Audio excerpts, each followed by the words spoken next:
Hello, everybody. As our panelists come out here and take the stage, I'm going to introduce myself and them. I'm Jake Silverstein. I'm the editor-in-chief of the New York Times Magazine, and formerly was the editor-in-chief of Texas Monthly, so this is a bit of a homecoming for me, and a very pleasant one. It's good to be here. Thank you for coming out early in the morning for this panel on a cure for cancer. I worry that maybe it seemed to be false. It's going to have been false advertising because people turned out for a cure for cancer, which we are not actually going to provide during the next hour. But I think it'll be interesting nonetheless. So sitting to my right is Ronald DePinho. He is the president of MD Anderson Cancer Center and has been in that post since 2011, correct? Prior to joining Anderson, Dr. DePinho spent 14 years at Dana-Farber Cancer Institute and Harvard Medical School in Boston, where he was the founding director of the Belfer Institute for Applied Cancer Science. And I could just go on for about another half an hour with an introduction to Dr. DePinho with his many awards and so forth, but I'm going to spare him that embarrassment. Thank you. Next to him, we have Representative Sarah Davis, who is the state representative coming to us from Houston, serving the district that includes the Texas Medical Center, so these two know each other quite well. Representative Davis has been in the House since 2010. She's the chair of the Subcommittee on Budget Transparency and Reform, and I think importantly for this conversation also sits on public health. And in her life outside the legislature, Representative Davis is a lawyer. Sitting to her right, we have James Willson, who is the Chief Scientific Officer of CPRIT, of the Cancer Prevention and Research Institute of Texas. And he's been in that job only 6 months, and we are very happy to have him there. And prior to that, Dr. Willson was the director of the University of Texas Southwestern Medical Center's Harold C. Simmons Cancer Center, and he was Associate Dean of Oncology Programs there. He's also a practicing oncologist. To Dr. Wilson's right is a man who I think needs no introduction, one of the most famous cancer activists and survivors in all the world, former professional cyclist Lance Armstrong. So, yeah, let's give this. So, Lance, I actually want to start with you. So we're going to talk about a lot of different things over the next hour, and we are going to have some time for questions at the end. So do think them up and hold them, and wait till the end to ask them. We're going to talk about a lot of different things. We're going to talk about why the science of cancer and our understanding of the disease, or the many diseases, is at a unique inflection point right now, and how we got there, what we know, what we can do with that knowledge, what the prospects for a cure, as the title of our program says, actually are. But in all that conversation, what I find sometimes gets lost is the experience of patients and of survivors. And so I'd like to start off the conversation, Lance, by just kicking it to you to talk about your diagnosis. I mean, this is a story, frankly, that a lot of people are somewhat familiar with, since it is a famous and story that has inspired a lot of people and many people know. But I wonder if you could just start us off so that we can always remember throughout the next hour that this is a conversation with real human stakes, what that day was like for you when you were diagnosed, when you found out that your life had changed. Yeah, I think the thing about my situation was that, well, first of all, it was 20 years ago, and it was just, literally a mile from here, over near Brackenridge, where I was, I obviously had symptoms. I went to the doctor, and at a time when, the information superhighway certainly didn't exist, and so, but that's neither here nor there. The fact is that me, like millions of people, sat in a doctor's office and was told you have cancer. And so that's the personal part, right? That's the part that nothing, unless you've been diagnosed before, nothing can prepare you for that, which most of us sit in that chair and just get that punch to the face. But it was interesting to go through the process of trying to gather as much information about the disease, my disease. And I say my disease because I think that's something that we should probably touch on. These are all so very different, right? Mm-hmm. The people, I think, globally, they think of cancer and they think of one disease, and they think of one pill that's going to fix it, or one idea. Based on my experience, it really isn't. And so I was trying to gather as much information about my disease. I'm grabbing flyers in the doctor's office. I even went down to the bookstore. Remember those? The bookstore. and was buying books on cancer. And this is 1996, This right? is in 1996. So I might actually here in about, I don't know, maybe in a week, I have my 20-year anniversary. And so anyways, just trying to pull as much info, asking friends and family to ask around, right, to network and find out if you know anybody that's been diagnosed. And so that began the process. Unfortunately, I was diagnosed with advanced testicular cancer, but fortunately, Dr. Larry Einhorn and his team of doctors had focused on this disease probably 20 years before I was diagnosed and was arguably, up to that point, the greatest success story in the history of oncology. And so while it wasn't a slam dunk, it was a coin toss. I was lucky enough to get, to see Dr. Einhorn, be treated by Dr. Einhorn, and knock on wood, be here 20 years later. And before we move on, I also want to note that Representative Davis, you are also a survivor of cancer. And Dr. DePinho, your father passed away from cancer some 20-ish years ago or so, is that right? Yes, that's right. So, this is obviously a topic that is of great professional importance to all of you, but it also has a personal dimension as well, and I think that's important to note. So I want to pick up on something that Lance said, that he said, my disease, the individual disease, that we often think, or maybe people outside the field often think of cancer as one thing. The cure will come in the form of one pill or one treatment option. And of course, that's not true. It seems to me that one of the real insights of the last recent years of cancer research has been the kind of multiplicity of the disease. Can you talk a little bit, Dr. DePinho, about what it is that makes this moment right now and our new insights into cancer so important, so potentially transformative? Well, what's unique about the advances that we've made in cancer research of late? So, just also from the personal perspective, I have to say that, cancer, I'm going to talk about the science, it really affects a person, it affects a family, and it is an incredibly complicated disease. It's a disease that's a constellation of hundreds of different diseases, and even within a particular cancer type, the amount of heterogeneity is also quite staggering, and therein lies the challenge. At its most elemental level, cancer is a disease of the genes. You have alterations in genes that endow normal cells with the ability to relentlessly grow, invade, and ultimately kill its host. Now, we know a tremendous amount, thanks to a lot of decisive research over the last half century, as to which genes are messed up in which cancer. And in fact, President Bush in 2007 launched the Human Cancer Genome Project, where we've now sequenced tens of thousands of tumors, which has given us the periodic table for which genes are altered in which cancers. And that has enabled us to now develop more precise diagnostic and therapeutic strategies squarely directed against those particular genes. In addition, the actual cancer cell has to grow in a microenvironment. That microenvironment has to be permissive. So what that means is that the host has to grow new blood vessels to nourish it. It can't attack it with its immune system. So our understanding of those processes have also matured significantly, providing us with brand new therapeutic points of attack that are directed against those new capabilities. And the most celebrated example of this is understanding how the immune system works. Jim Allison, which I'm sure everybody has heard of here, he's the Lance Armstrong of cancer research. Jim Allison discovered a brake on the immune system that cancer engages to keep the immune system suppressed. And that has led to a whole new class of drugs that deactivates that braking mechanism, reawakens the immune system, producing Lazarus results for patients with advanced disease and durable responses. So for those of us who are in the field, this is the golden era for cancer, where knowledge and technology have converged to a point that has enabled us to significantly impact the disease, both in terms of prevention, but treatment of advanced disease for which there was previously no hope.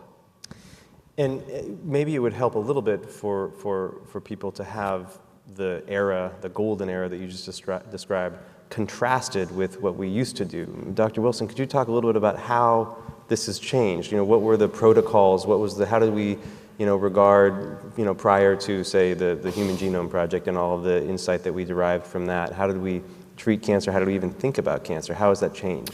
Indeed, and for me as a practicing oncologist and cancer leader, it's really awesome to be on the stage with Lance and Representative Davis as inspirations to that era of empiric treatments that sometimes worked very dramatically, but all too often didn't.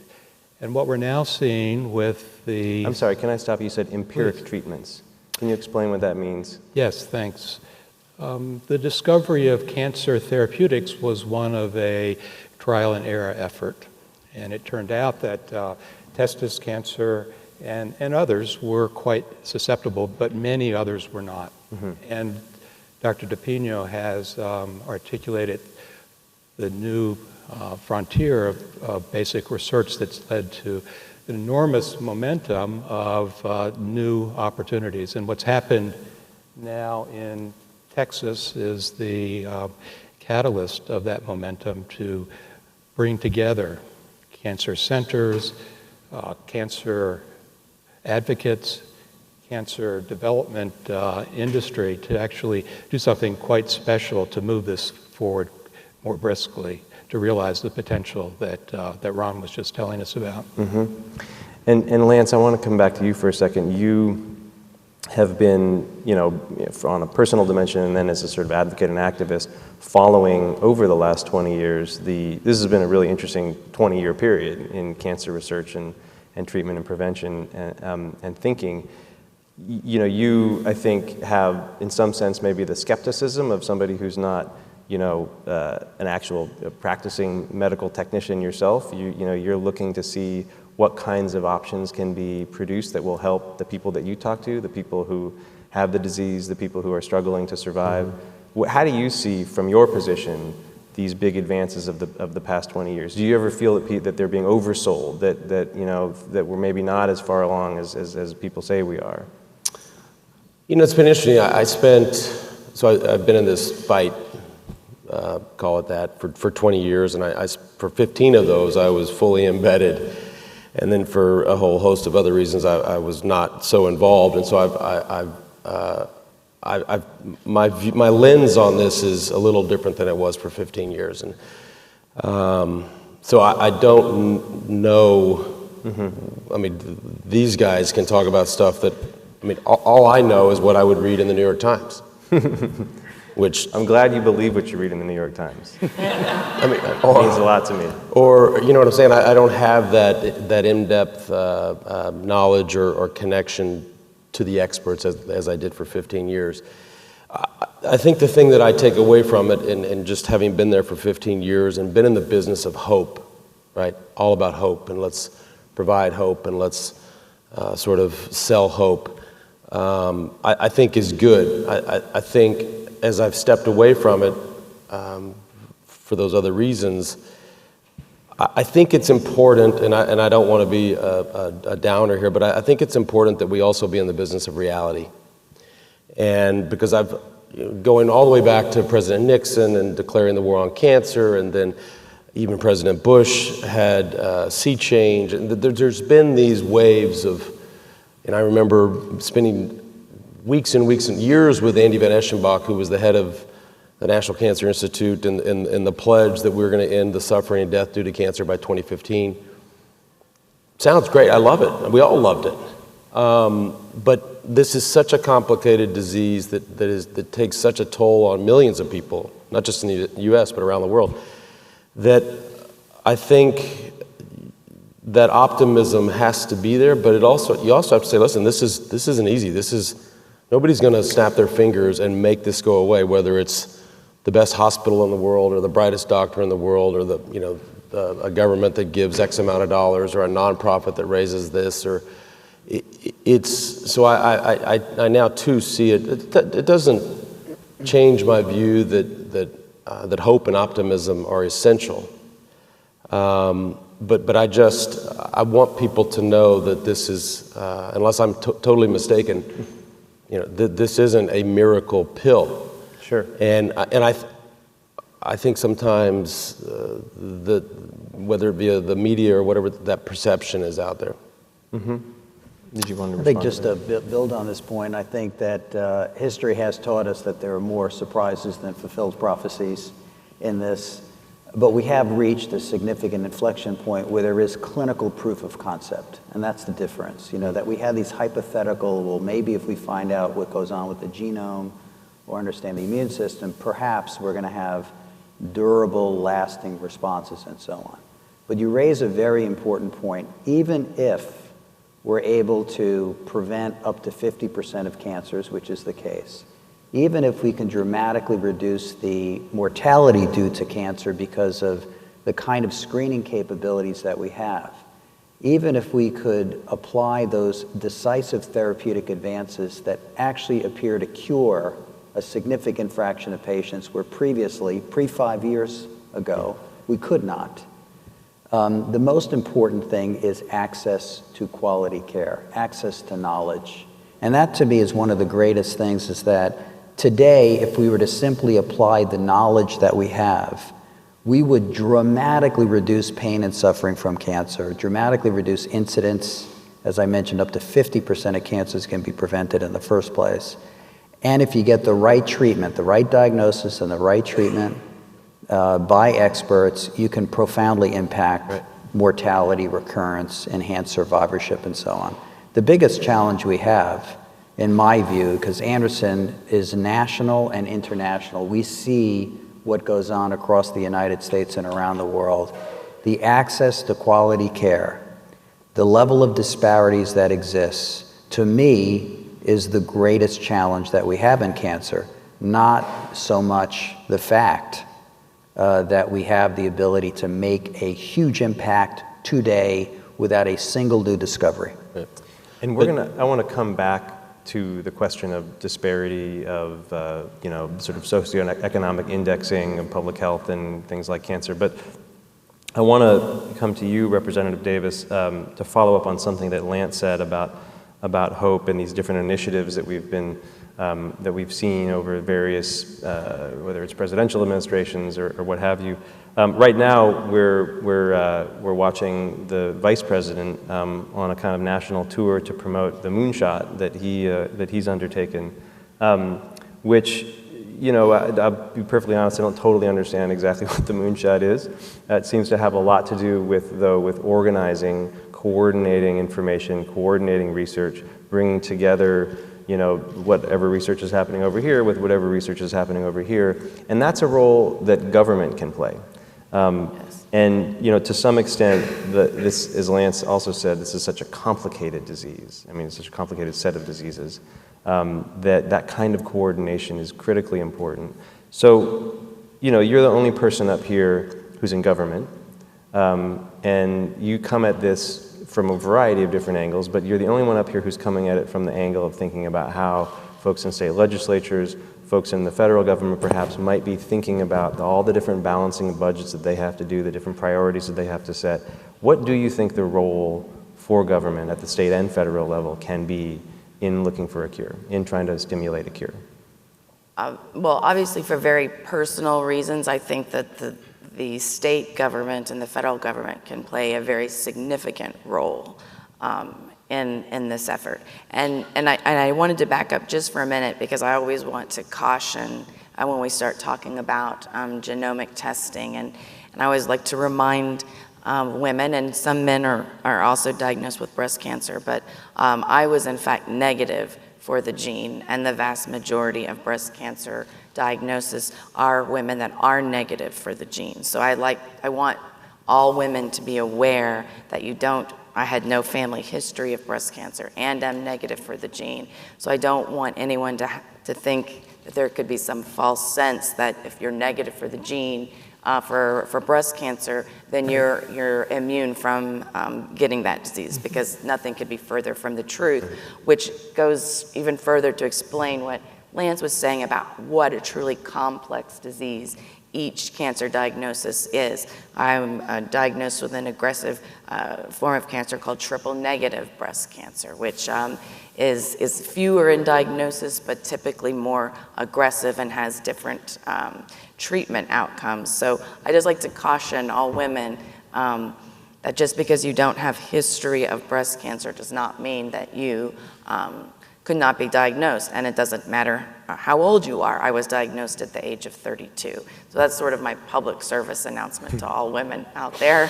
I have to put that in place. But I obviously think that the state has an amazingly important role to play. Reviewing the numbers, cancer costs Texas taxpayers $31.3 billion. For treatment and loss of time at work, loss of income. So there's a huge economic impact that this state feels because of cancer. And so that is just one of the many reasons why there's such a vital role that the state can play, which is why CPRIT is so important, the Cancer Prevention Research Institute of Texas. And I know you're the expert on that, doctor, but it's a very significant role that we have to play. We have to have the coordination. And I know I get confused about Vice President Bin Laden's moonshot program, but I like to think of it as the Vice President taking Dr. DePinho's great idea and making it national, because right. that's really, Dr. DePinho is really the brains behind the moonshot program, which is, of course, the goal of curing 10 cancers in 10 years,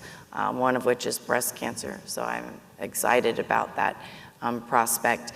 But CPRIT is vital to the state, so much that was overwhelmingly approved by Texas voters in 2007. And we're at a really crucial point, not only in terms of the science, because a lot of the scientists say that you have to have a critical mass of people and research and technology and proximity, which is really what we have all over the state, but in particular in the Texas Medical Center. But also because CPRIT is going to be subject to the sunset process.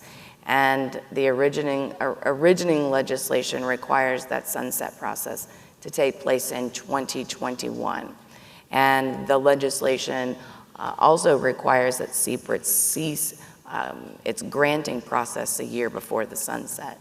And so next session is going to be a very important time for CPRIT, because if we're not able to extend that sunset deadline to 2023, then we are in all likelihood not going to be able to expend the full $3 billion in authority that the voters approved. So I think that it now is probably one of the most crucial times in CPRIT in terms of the state's role in coordinating care and prevention and discovery of technologies and treatments. And I mean, to that point, Dr. DePinho, maybe I can come to you for a second. I do want to come back to the sort of origins of the moonshot, but since Representative Davis talked about the critical moment for CPRIT as we head into the next legislative session, maybe you could talk a little bit about the role of CPRIT. I'm not going to, Dr. Willson, ask you to talk about it since you're the representative from CPRIT. The role that CPRIT plays in kind of plugging into a system in which, of course, there are a lot of pressures, there are a lot of economic pressures on an institute like Anderson, declining federal grants, declining state budgets. It's not a flush time for these things. And so the role of an initiative like CPRIT seems to me that it's very significant and perhaps increasingly significant. I wonder if you can talk about what it has meant to cancer research in Texas for this to exist. First of all, there are many more ideas, great ideas that we have that we'd love to be able to prosecute to impact the problem.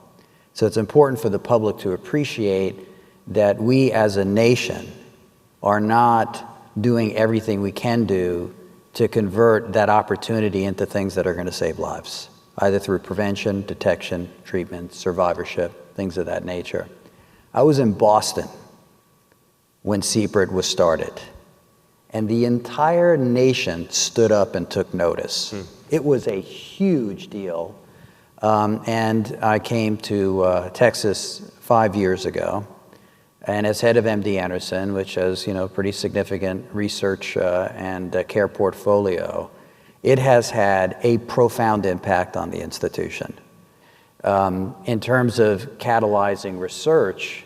But just as importantly, it has enabled us to bring in stars from around the country and around the world. And just one example of this is Jim Allison, who won the Lasker last year and is the probability that he's going to win the Nobel in the next year or two is likely. He is the father of modern immunology. He is the person who is responsible for this new game-changing therapeutic advances and so on. The impact as a result of his presence in Texas has enabled us to get tens of millions of grants, many corporate alliances which have brought in additional revenues and so on. Amongst the dozens of investigators, star investigators we've been able to recruit, they've already secured tens of millions of dollars in grants. These are also entrepreneurs. They've been able to catalyze several large companies. In fact, the largest Series A investment for a biotech company last year in the country was one that was founded by a Sept recruit, which has also brought in millions of dollars for research at MD Anderson. So the impact just at Anderson, in terms of the economic impact, already is going to be a significant return on investment just from an economic standpoint. But the important thing to keep in mind, which is where you started this, is it's not simply the economics, which is impactful, but it is also the impact on pain and suffering on patients. And there's no question already in our moonshot, which we never would have launched without Sept, that already has led to practice-changing advances, which is reducing mortality already. So that is really the big return, and what the people of Texas want is they want not just economic vitality, but they want their problems to be solved. And I also think it's just, and we talk about, obviously, MD Anderson, the most renowned cancer center in the world. And I represent the medical center, so I'm a little bit biased, but it's important to note that Sept makes, and you can speak to this if you'd like, a very concerted effort to focus on populations all over the state for prevention, detection, and treatment. So it's not just what's going on in Houston, but it is truly has as part of its mission to help all Texans and find a cure and prevent cancer for all Texans, from El Paso, East Texas to the Valley, all parts of Texas. Indeed, and to pick up on the impact on MD Anderson, think about that magnifying across now 4 ecosystems for cancer discovery throughout Texas, in Dallas now, San Antonio, and as you say, West Texas. And it's that catalyst of new investigators, clinicians, but also building the infrastructure for both cancer research and outreach. 2 new NCI, National Cancer Institute, comprehensive cancer centers in this state in the last 2 years. It's an unprecedented accomplishment for any state. Those are in Dallas and a second in Houston, and emerging similar stories in other large medical centers throughout the state. I think it's going to be an enormous legacy of what's been catalyzed. And I want to come back to something that you just said, Representative Davis, which is that Sept is focused on bringing preventative improvements and advancements and treatment options to all Texans, and obviously that's important. I wonder if maybe we want to sketch in a little bit of the backdrop of this conversation, this sort of larger topic about healthcare in the state. We, I think, have the largest population of uninsured in Texas. 17-ish% of Texans are uninsured, which is higher both in terms of the percentage and I think also in terms of the raw number than any other state in the country. And correct me if I'm wrong on this, but for years, of course, education was the #1 line item in the budget, and now healthcare is kind of neck and neck. And those healthcare costs are really hockey sticking. And of course, it's a zero-sum game as well. The money has to come from somewhere. So that's a problem. We have a problem. We have a healthcare problem in Texas. And we also don't have enough doctors. So even if we did have greater coverage, we would have that problem. So that's a kind of a backdrop maybe for when we talk about bringing preventative care improvements when it comes to cancer, when we talk about a cure for cancer. How do you, within a system that has so many people that are falling through the cracks, so many people that just aren't getting any kind of health care treatment, how do you bring these breakthrough advancements that we're talking about up on this stage to that whole population?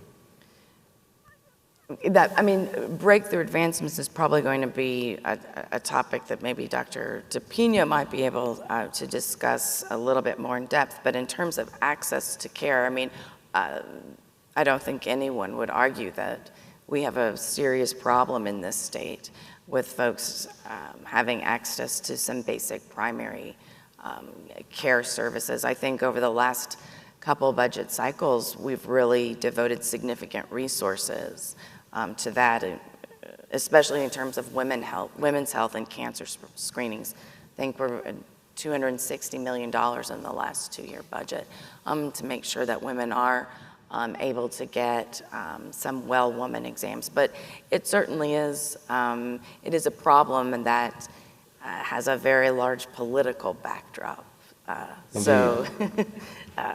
As healthcare, like with everything, is very political. But I think that the state has demonstrated its commitment to wanting to be able to provide access to care, but we are confined by the constraints of the budget. And with the economy slowing down, especially in the energy sector with oil and gas, we're looking at an even tougher, I think, budget cycle going into the next session.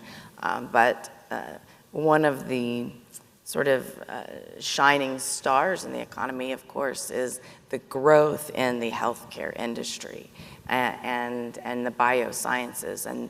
And Texas is really, I think, leading that. And I do think you have just a large population of leaders, whether they be elected, presidents of universities, of hospitals, that are really committed to making sure and doing everything we can to provide access to care. But I think you hit on a point that I'm very passionate about, which is the basic lack of physicians. Mm-hmm. We can have discussions about Medicaid expansion, which I know is probably where you're going, but if we put an insurance card in the hands of every Texan right now today, there's not the physicians that can provide the services. And I believe only 37% of Texas physicians are even accepting Medicaid patients. So the answer is not just we must expand Medicaid, but if we don't have that physician base to provide services, which we don't even have currently, putting an insurance card in someone's hand is not effectively going to give them access to health care, which is why I'm a big proponent of increasing our GME funding, which is something we've been working in the House for the last 2 sessions. So, Dr. DePinho, since Representative Davis asked the question about whether or not Medicaid should be expanded, I wonder if you can approach that from a preventative care and public health perspective, where you're concerned with decreasing mortality as it relates to cancer and related diseases. I mean, how important could that be, expansion of Medicaid, trying to decrease that 17% number of uninsured Texans in terms of those issues? There's no question that enactment of policies that increase the ability of individuals to come into the healthcare system so that they can engage in health care as opposed to reactive disease care when it's very expensive and late is a good thing. Of course, the question is, how do you execute that, right? And as was mentioned, the ability to actually handle the magnitude of the need isn't there. And so what the healthcare system is really moving towards, if we want to create that health care as opposed to disease care system, you need policies that are going to enact that through the kinds of things that would increase coverage, But as importantly, you really have to deal with the fact that you don't have the healthcare workers to deal with the need. What I find particularly interesting is the ability to take advantage of technology in part, having things like IBM Watson to be able to empower individuals with knowledge to prevent a disease or catch it early or go to the right place. The entrance of retail, such as CVS, Walmart's, Walgreens, coming into the system, providing more simple, preventative, interventive type of care, and then going to your hospital system for more advanced capabilities. But there's also the fact that we can and are doing a tremendous amount already.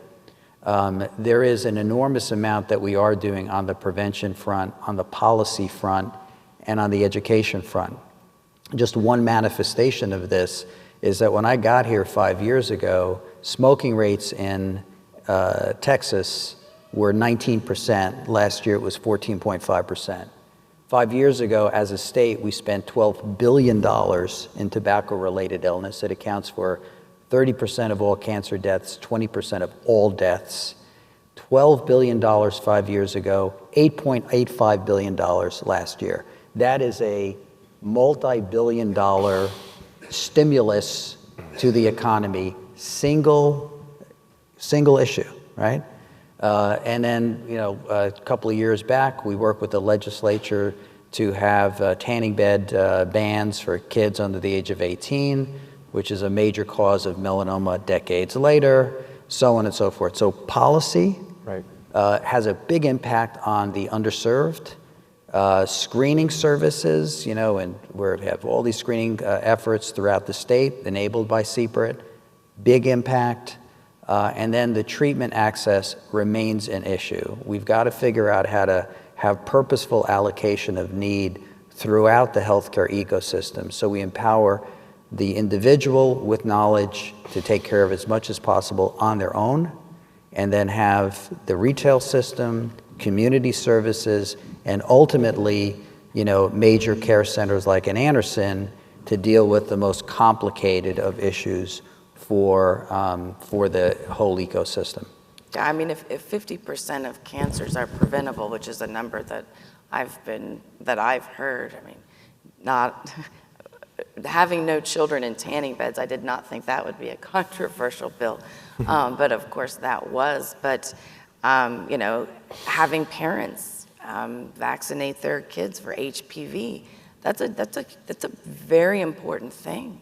That our pediatricians are not doing enough of. So there's a lot of preventative measures, smoking, tanning beds, HPV vaccines that really can have significant impacts and are not expensive in terms of what they cost to the state or to the Medicaid program. Those are policy driven. I mean, obviously HPV vaccine has a cost, but there's so much more education that needs to be I think, done on the HPV vaccine. And Dr. Willson, I want to come to you. So, we're talking about levers, essentially, that can affect public health, and in particular cancer, and smoking, and decreasing the rate of smoking is obviously a big one. Exercise, diet, chronic stress, we know that all these things can be, again, levers. Those four that I mentioned really kind of index pretty directly against socioeconomic status. If you're poor, you might live in a food desert where there's no grocery stores. You're not going to be able to eat the kind of healthy diet that that would be a good preventative measure. You are certainly, if you're poor, going to live with a lot more chronic stress than if you're not. So as we see an increasing amount of income inequality in this country, is there a danger that we're also going to start seeing a much more kind of healthcare inequality and just flat out health inequality, right? That the insights that we're having about how to prevent a disease like cancer are going to be, unequally distributed amongst the population. And I wonder if you can answer that just in the context of Texas. Well, absolutely, that as this conversation has emphasized, cancer is influenced by external factors as well as internal inherited predispositions. And And to the point of socioeconomic discrepancies, absolutely there are going to be challenges that are unique to different groups within our society. But we see that actually across the spectrum of socioeconomic groups. For example, we're much better fed than we were 2 decades ago, and as a consequence, we're seeing an increase in obesity-related consequences that actually not necessarily a socioeconomic factor, but something that's pervasive across. So one of the points in addition to policy that I think we need to continue to be aware of is how to implement what we already know. The Representative Davis and Ron have told us of steps that have already been taken that have had magnificent impact. But there's just so much more that we can do, and I think this is one of the areas where research is going to be very important to really understand how to impact on tobacco use in certain groups, young adults, for example, how to impact on obesity in certain groups who are more susceptible. And I think this is where the investment in research and outreach is really very, very important. Mm-hmm. We have just about maybe 5 more minutes before before we open it up to questions. So if you have questions that have been percolating, start to get them ready. And I want to try to use that time to come back to the current state of both cancer research and what our knowledge is about it. And Lance, I want to come to you. So correct me if I'm wrong, but I believe that with the advances that we've had in recent years, we now have more cancer survivors than at any time in history. Is that right? Correct. So there are more people out there who are survivors. And rising rapidly. And Lance, over time, your foundation really began to focus on survivorship. I think at the beginning, maybe there was a sort of more broad effort to fund and help and support research and other, aspects of cancer care. But really over time, Livestrong came to really focus on survivorship. And I wonder if you can talk a little bit about, with these rising numbers of survivors, what you think some of the kind of key roles or the key forms of support that can be provided for that community are, and what role you see private institutions like Livestrong playing in that. I think we focused on that because it was while the organization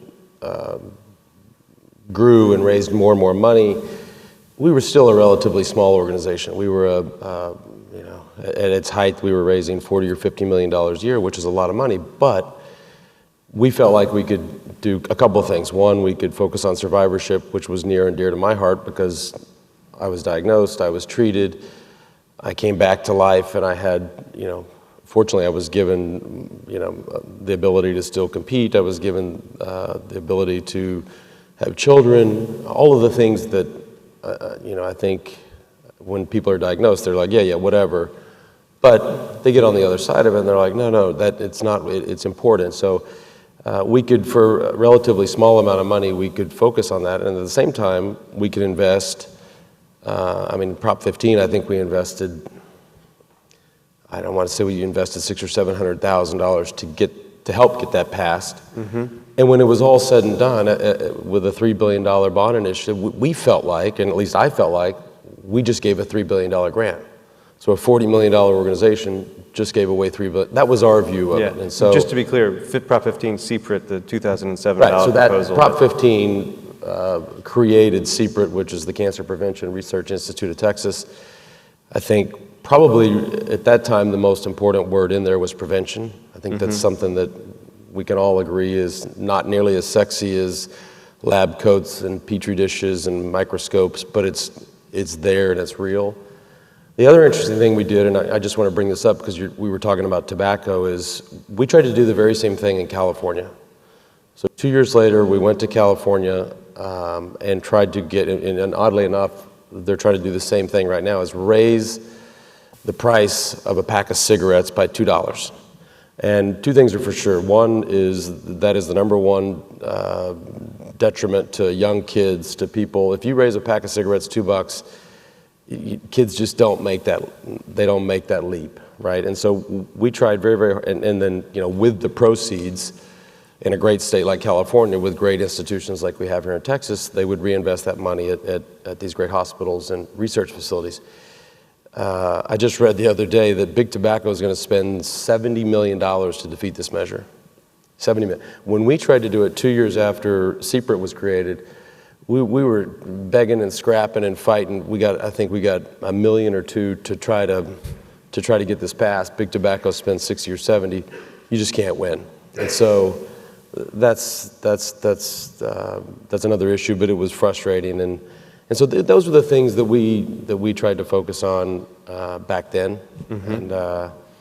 And I think that while we didn't create this whole survivorship movement, people way before us and way better and smarter than us came along and realized that this was, as science evolved and more people were being put back into the world, into homes, into work, into society, they had issues.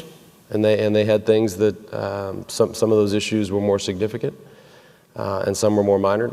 Doesn't matter. I mean, people needed those services.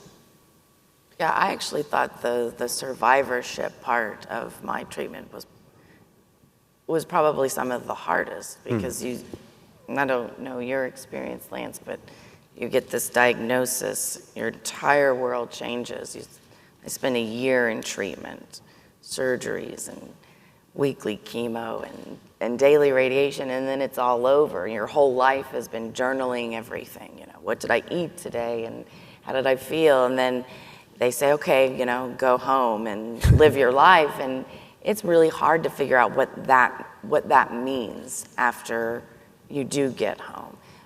So I think the survivorship, that was some of the most fearful times, those months after I finished my treatment, because I didn't have time to be too afraid during my treatment, because I always had something scheduled, a blood draw, a transfusion, something going on. And then now, okay, figure it out and go back to normal. Mm-hmm. So I think that's, the survivorship is a really important component.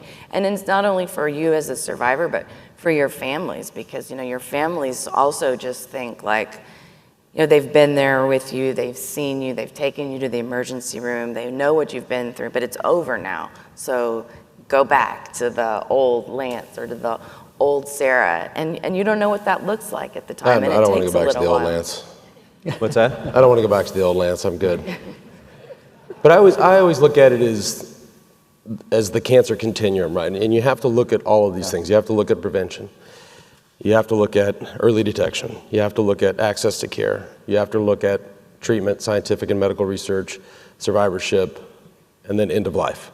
So all of these things, I think, are, research is the one that, if you're going door to door and trying to raise money, I'm raising money for this, it's so we suffered from it at Livestrong, because we would say, we're in the advocacy and navigation and survivorship business. And the person on the other that opened the door is like, well, what about medical research and scientific research? Mm-hmm. That's so easy to raise money for. But when you start talking about the other 6 or 7 cogs in the cancer continuum, people are like, prevention. But it's so important and so critically important that you can't, if you neglect that, you kind of, the chain breaks. And so, it was interesting to live through to that rise of just, and watch people's reaction to, to what is appealing, to what is quote unquote sexy, to what's easy to raise money for. So we're going to kick it to questions, but I just want to end with a kind of look at the landscape, right? A final view of the current landscape, and there can be a couple of dimensions to that. One is we were talking about the increasing rates of survivorship. There's also there's a lot of demographic changes underway right now. One of them is the aging of our global population. Our global population is getting older, much faster than ever before, which of course means that they're much more susceptible to diseases such as cancer. I wonder if you can talk about the challenge that presents, but also maybe try to sum up where we are now in terms of our hunt for an actual cure for this disease or this set of diseases. And we are, I believe I've seen you on other panels say that you think that we're much closer than people actually believe or think. Well, first of all, the magnitude of the need is only going to increase.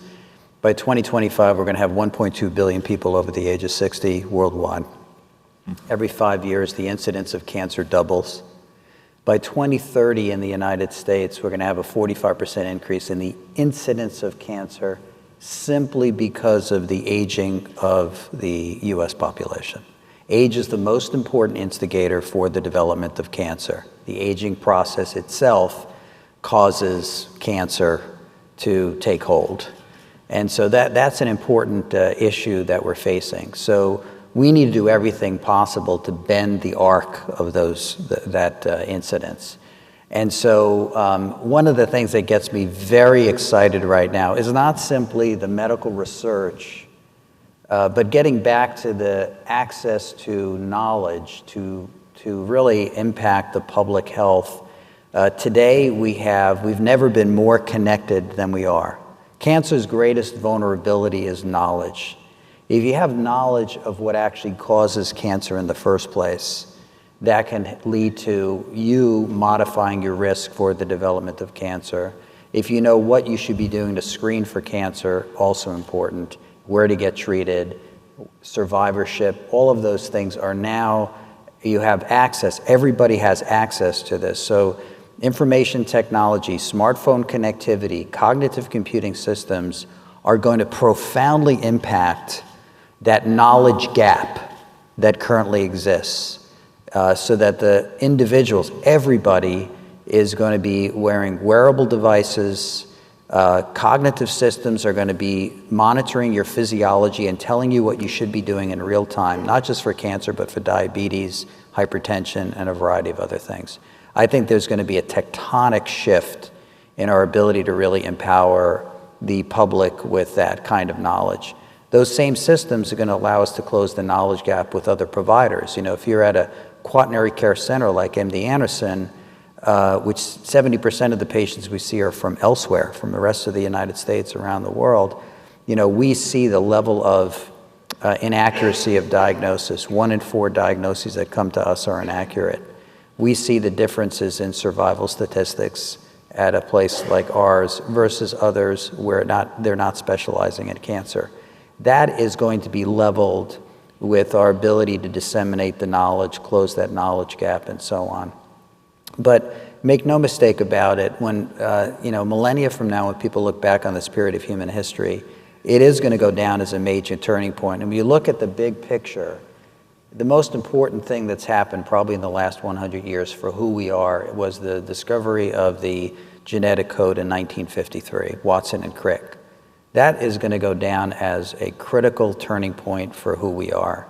Now, in the ensuing time, you know, when Nixon launched, we were just beginning to think about what actually causes cancer. We didn't yet know that genes caused cancer. Mm-hmm. That's how ignorant we were. We didn't have that visibility. When Andy von Eschenbach made his statements, we didn't really understand how to harness the power of the immune system. What's changed completely is the fact that we have a tremendous amount of actionable knowledge. That knowledge has been converted into new drugs, and we have clinical proof of concept now years out that patients who had advanced disease and no hope are now have no evidence of disease.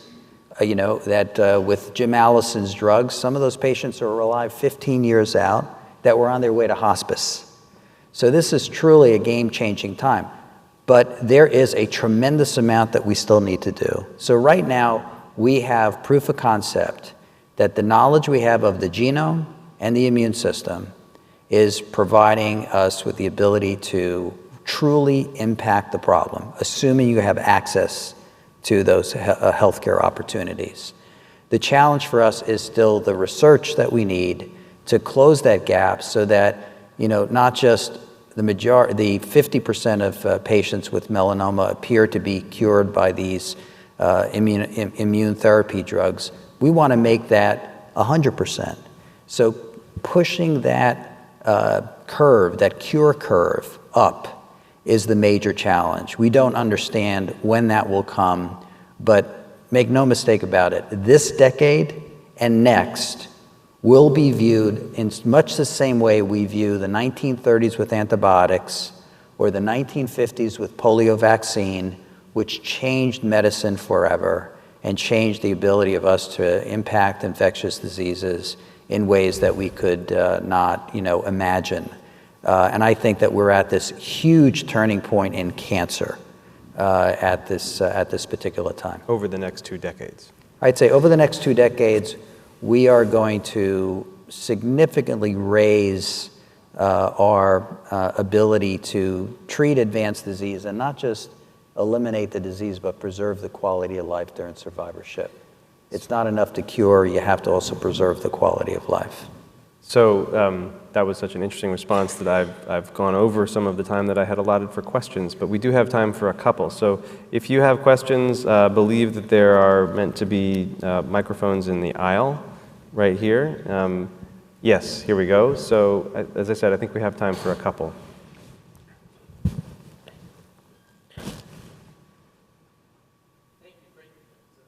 Great panel. And I very much appreciate all your work and hope to see a lot more of you. You've done incredible work in the past and look in the future. I'm Steve Amos. I'm a nonprofit health code really focusing on population preventive health. Interested that if you say that 50% of cancers can be avoided, why aren't we hearing more about preventive activity? I hear that being more active can play a key role. Wonder why and what we can do more in the area of preventive actions. Maybe we'll just since we only have time for a couple, we'll just do one answer per question. How's that sound? So I think, you need, and it's represented here, you need policy, you need education, and you need scalable services.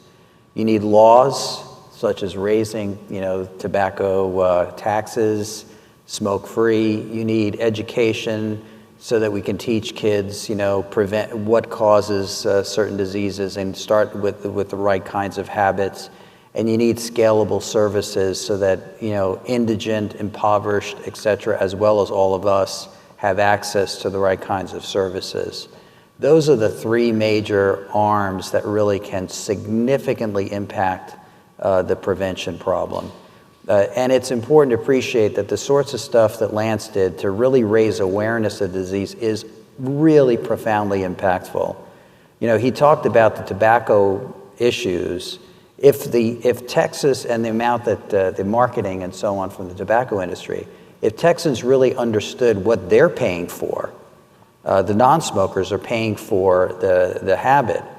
It cost us $12 billion a year, as I mentioned earlier, 5 years ago. Well, we only got $1.6 billion in tax revenues. So all of us are paying for the delta of that. And so these are all issues that awareness of what actually are the issues for prevention of disease and how we can go about the right mechanisms to go about addressing those are, in my opinion, the greatest near-term opportunity to really reduce pain and suffering, but also impact the economics. And I would just add, too, that there is obviously a high level of personal accountability. I mean, the government can't be responsible for dictating what foods that you eat. We live in a limited government-free country, so people have to be accountable for their own actions and the choices and the decisions that they make. And as a legislature, we can guide in some of those policies, especially as directed to children, prohibiting minors from tanning beds and limiting increasing the age in which you can buy cigarettes, trying to replace sugary drinks out of schools. But at the end of the day, the majority is on you. You have to be able to make responsible decisions for yourself. I'm afraid we have time for just 2 more questions, and let's make them quick. Thank you. Marina Lewis from San Antonio, and I represent most citizens, I think, who have within their family circles and friend circles someone affected or who has had cancer. And I want to direct this question about pharmaceuticals and what part they have in controlling the kind of treatment that people get, because we recently lost a very good friend, my son's godmother, who started with a diagnosis of endometrial cancer in San Antonio and moved her treatment to MD Anderson. She went through 2 rounds of chemo and related treatments. There was a surgery involved, and they found that she also had bladder cancer. Because of the diagnosis of 2 cancers, she was not able to participate in the clinical trial that she was supposed to take because, as I understand it, pharmaceuticals will only deal with one at a time. So could you address the pharmaceutical role in the actual treatment today? And she did pass away last August, or this last August, last month, after 2.5-year treatment. Thank you. Jim, you want to take that?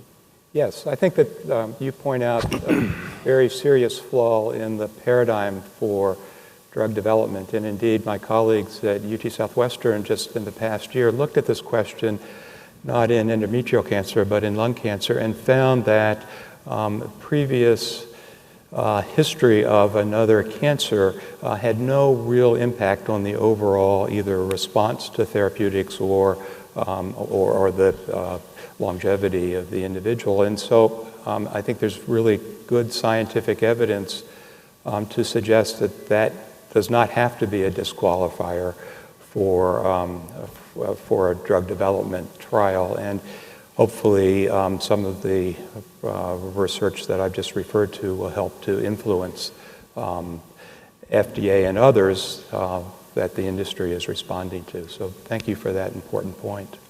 Okay, last question. Okay, so I have a question for Representative Davis and kind of Dr. Pino. So as a student, pre-med student at Schreiner University, I've been very fortunate to be a member of the JAMP program, which is the Joint Admission Medical Program. And so basically, I get very good financial aid through them, and they help me prep for the MCAT and help me get ready for med school. Very, very great program. But there's only 80 of us going into JAMP. So with that, and you're looking at the numbers of doctors going in, 5,500 in Texas. 80 of us have this JAMP opportunity. That's 1.5% of medical student population. So my question is, do you have any way of offering more help to students who don't have that socioeconomic background to become doctors? And then it's kind of got a second part. You talked about the 37% that accept Medicaid. Do you do anything for schools or regulate any way that doctors have to accept Medicaid? A lot of doctors go in thinking that it's all about the money and that they don't have to do anything else. And that's why they don't accept Medicaid typically. So do you help your doctors understand that it's okay not to be all about the money? Is there a program for that? Do you train them in that way?